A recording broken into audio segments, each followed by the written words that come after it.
you couldn't just put out a minimum viable product, right? You had to have a product that could actually cope with all these millions of transactions before you went to market. Now, this to me sounds mildly terrifying. Do you want to talk about how you went through that? Like, you actually had to build this as close to what you thought the end product might be before you went to market, right? So do you want to tell us about that?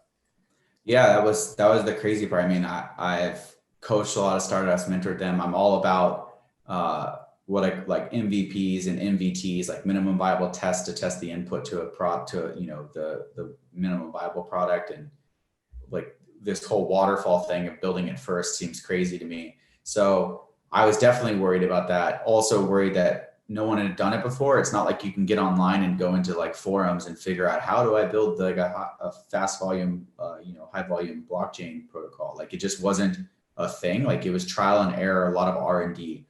I was lucky in that I had worked previously with a bunch of blockchain engineers at another company. And so it was sort of serendipitous, because I knew exactly who I wanted to lead this charge. I knew who I wanted to be my co-founder right from the beginning, like with me and Morgan, and his name's Pouria. He's our CTO. And I went to him and said, look, we have a huge label. Let me show you the label. This is how crazy awesome they are. 2, they have this problem that we've now verified with other big labels that we've called and said, this is an issue. And we've done sort of the groundwork of verifying this is in fact a real problem that needs a solution. 3, we've also isolated the fact it has to be blockchain. And you are the guy that I know that can make anything, because you're brilliant. So if there is a way for this to be done, you'll be the guy that unlocks it. I don't know anyone else that thinks like you do that can make this happen. And so the first miracle was convincing him to go in on this crazy idea.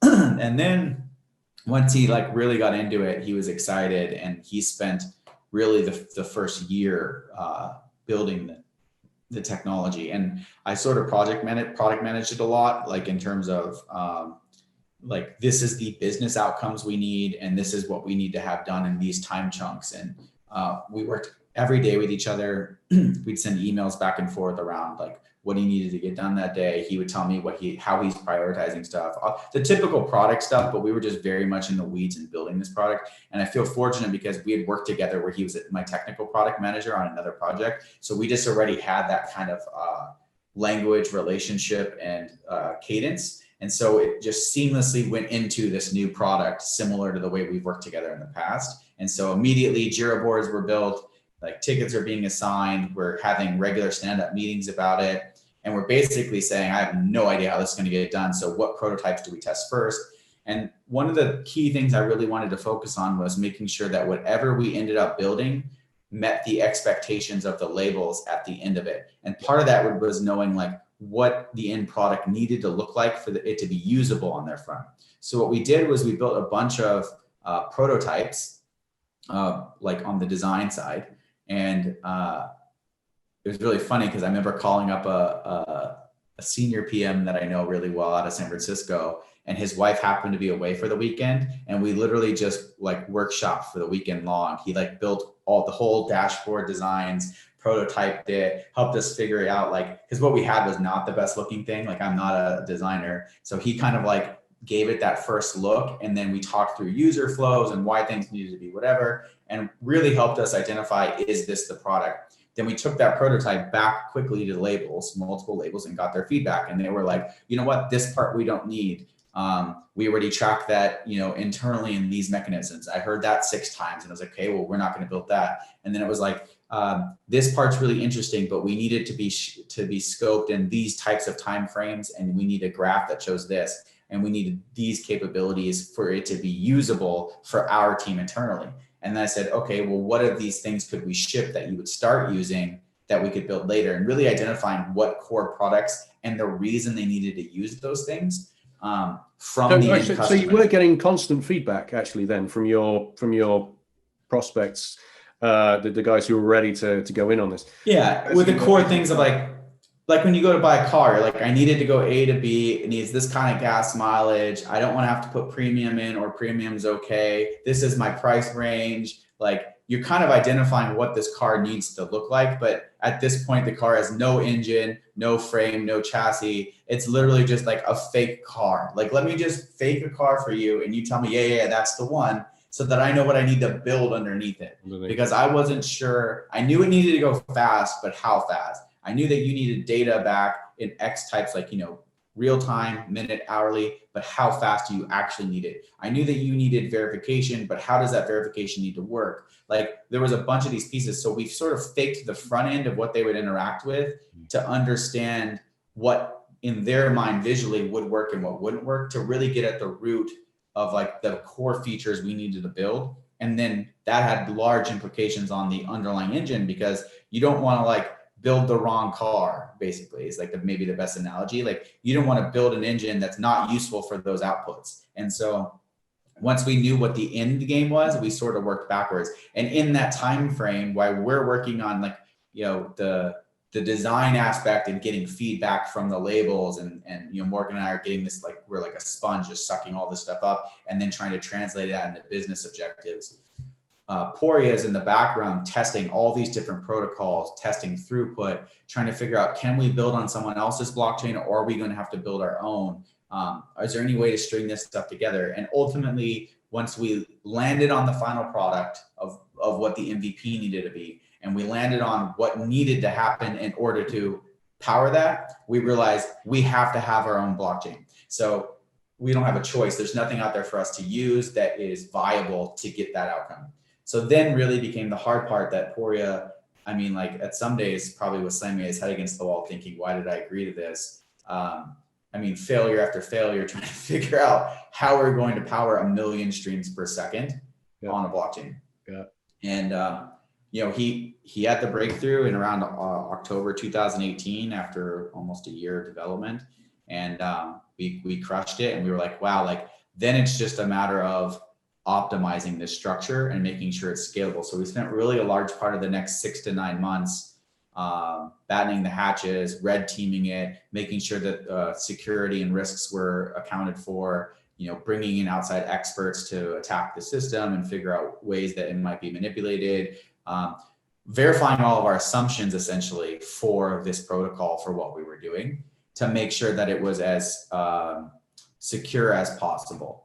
And at the same time, now we have this end product and the engine works, so we can go back to labels and say, okay, we actually have something here to make a business. Because we never viewed ourselves as a blockchain company. In fact, to this point, we had never even gone to like a blockchain convention or a conference or even meetups. Like, we used blockchain, but it was not like, we weren't a blockchain company. We were a music data company that was, happened to use blockchain as part of the tool stack. And unfortunately, we had to build our own to get there, because there was no business if we couldn't build it.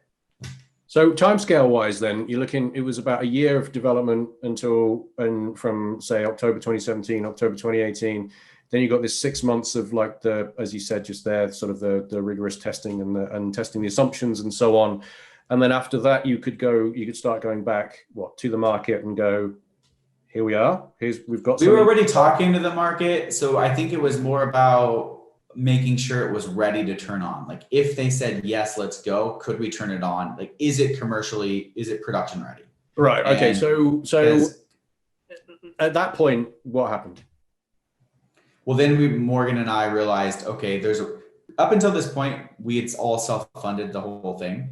And so I was going to ask you about that. I'm glad you brought it up, because that's also quite frightening. So please go on. We'd all self-funded it, and we were like, hey, like, mostly other than I think the bigger fear, especially Morgan and I have had we've worked in other companies, especially in tech. Obviously, my background, I always remember this saying, you're only as good as your last haircut. And the last thing I wanted to do was tie my name to something that was destined to fail, where there were dead bodies in the music industry everywhere. Like, I mean, there's a grave of dead companies out there. And so we were just like, in that year, Morgan and I had really strategized, like, if this works, this is the heading, this is the line of sight we need. These are the pieces we need along the way. So after we verified what needed to be built, we really spent a ton of time saying, why did all these companies fail? Like, really like a consultant-esque background where we went in and started looking at this company was similar, this company is similar, what led to their downfall, talking to founders, really doing a lot of discovery of what went wrong for all these companies and why, to identify what we needed to do right in order for this business to occur.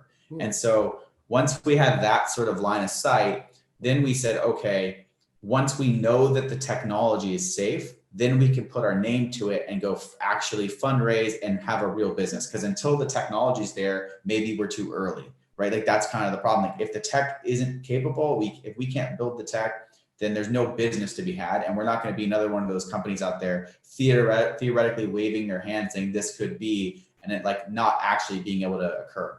And so once that happened, we knew, okay, this is tangible. This is like, we have proof that we can get this done, like technical documentation and throughput reports, and like it's been validated by so many experts. And so we knew this was legit. The next question is, can you actually build a business on top of that technology? And that's actually what we were there to do. We just sort of had to like, you know, it was like we had to like do all this effort just to get to the starting block, and that's what it felt like. So now we're at the start, like everybody else, even playing field for most other tech companies. Okay, now we're at the start. How do we build a business? And I think that's what we were really strategizing. And that's what we went out to do, is like, okay, now we need to fundraise.